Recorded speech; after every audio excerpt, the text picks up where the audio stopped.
da condição, aí eu me lembrei dos enfermos de cada um. A filha doentada, na UTI também, o pai, a mãe, o avô, a sogra. Eu não lembrei, por exemplo, não sabia qual o carro deles, que roupa que eles vestiam, eram roupas de marca, eram roupas comuns, eram classe média, eram ricos. Ninguém se preocupou com isso ali. Ali foi uma experiência de selfie, de eu profundo. Ninguém ali era vítima, ninguém ali estava salvando ninguém, ninguém ali estava perseguindo ninguém.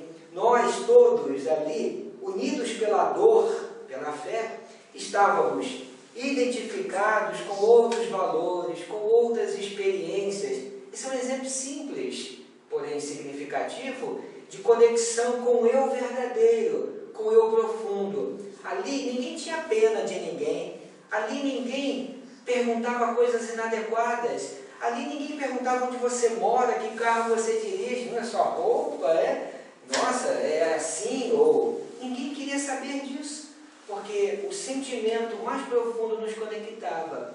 Como é que nós alcançamos isso no dia a dia, né? É trabalhando o nosso mundo íntimo, desenvolvendo a paciência, a tolerância. Às vezes, usar a vontade significa ter muita paciência, não é? Porque é quando eu equilibro as minhas emoções, quando eu controlo os meus impulsos. Eu só posso perceber e trabalhar isso com o outro quando eu já tiver alcançado algum estágio de desenvolvimento do ponto de vista da minha inteligência emocional, do ponto de vista da minha capacidade de perdoar, por exemplo. Como também, em alguns momentos, o exercício da nossa vontade na relação com o outro pode significar: olha só, eu não estou gostando disso que você está fazendo. Isso me fere. Uma coisa, isso não é agredir. Isso não é agredir. Dizer o que eu sinto não é agredir. É a diferença entre a queixa e a crítica. A maneira como se diz. Aliás, tem uma história muito bacana sobre isso, você me fez lembrar. Como é que nós falamos as coisas para as pessoas. Conta-se que um rei um dia teve um pesadelo.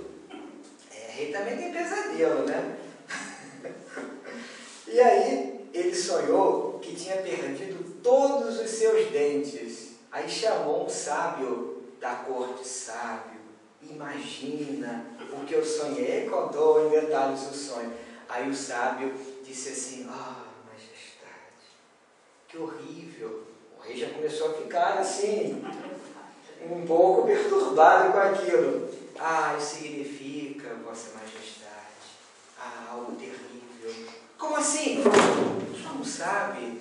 Dente significa morte. Isso significa que o Senhor perderá todos os seus parentes. Ele foi tomado. E o rei não tinha só vontade, tinha mais desejo, né? A vontade, como era soberana, né? Não podia ser questionada, não era nem vontade, era um desejo pleno e total, absoluto.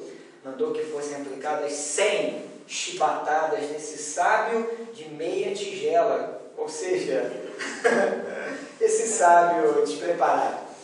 E aí chamou um outro sábio e já mudou o tom. Olha, sábio, como quem diz, veja lá o que você vai interpretar. Eu sonhei isso, isso e isso. E aí o sábio: majestade, o que você quer dizer com isso? Você está feliz com esse meu pesadelo? Não, majestade, imagina, não é isso. Mas isso significa que o Senhor sobreviverá à morte de todos os seus parentes.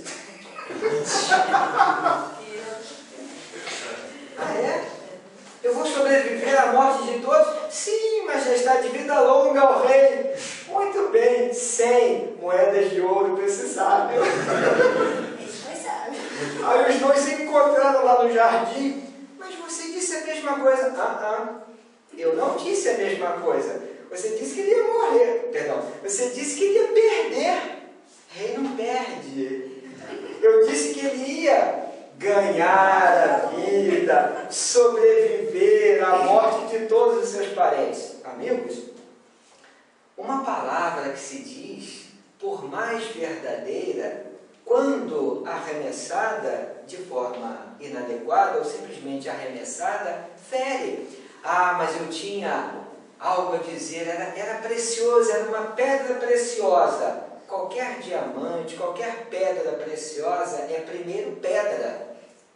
Vai ferir, mas tem um valor enorme isso que eu tenho para dizer. Então saiba como dizer. Ou como a gente brinca, aveluda essa pedra, cobre com veludo e lança. Então, às vezes, na relação com o outro quer se impor por um desejo autoritário, um ego dominador. Se a gente se colocar na condição submissa, eu também não estou usando a minha vontade. E também não estou dando ao outro a chance dele se enxergar um pouco e ver, nossa, como que eu estou sendo tão exigente, tão autoritário com a minha esposa, com o meu marido, com os meus filhos, não é?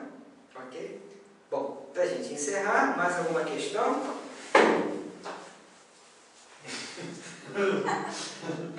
Usem à vontade, perguntem à vontade.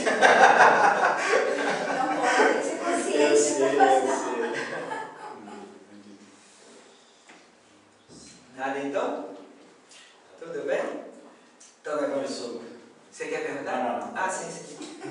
Só não pode perguntar em alemão. Aliás, pode sim, que alguém traduziria, né? Um momentinho só aqui que eu quero mostrar um último slide. Cadê? Um momentinho só. Aqui. Eu quero encerrar compartilhando com vocês uma história que me ensina muito, que é sobre a cura de um paralítico que aparece lá no Novo Testamento, paralítico de Betesda. Aqui uma rápida apresentação. É porque havia em Jerusalém, antes um pouco, né, uma piscina, um tanque, que se chamava um tanque de Betesda. E como é que era esse tanque? Em hebreu se chama Betesda. Esse local reunia muitas pessoas e todas elas se colocavam ali naquele contexto, que era um contexto de dor, de sofrimento. Havia até vendedores ambulantes. Era um local que reunia pessoas que já tinham desistido de viver em função da doença, em função dos problemas, das misérias da vida. Vocês imaginem o clima ali, em torno da piscina de Betesda, ou tanque de Betesda.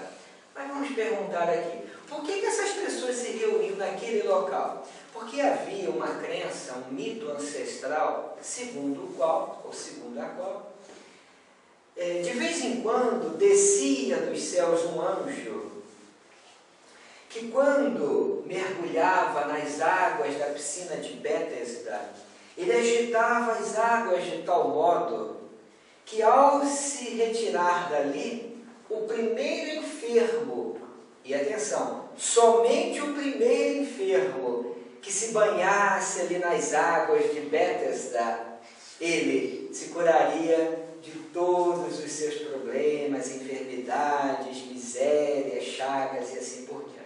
Vocês imaginam o empurra, o corre, sai que essa água é para mim. E, curiosamente, Jesus estava a caminho do templo de Jerusalém e resolveu parar ali no tanque, na piscina de Betesda, para uma tarefa específica. Estava ali um homem, aqui é apenas uma figura, né, um desenho, um homem que se encontrava nessa condição há quanto tempo? 38 anos, na condição de paralítico. 38 anos, uma vida toda, paralítico. E Jesus, ao se aproximar deste homem, isso está em João 5, de 1 a 18, ele faz uma única pergunta. Ele não disse bom dia, boa tarde, e aí, como você está? Nada. Ele fez uma única pergunta. Vendo este deitado e sabendo, Jesus sabia, e ninguém havia lhe dito, ele sabia, que estava nesta condição há muito tempo, disse-lhe: queres ficar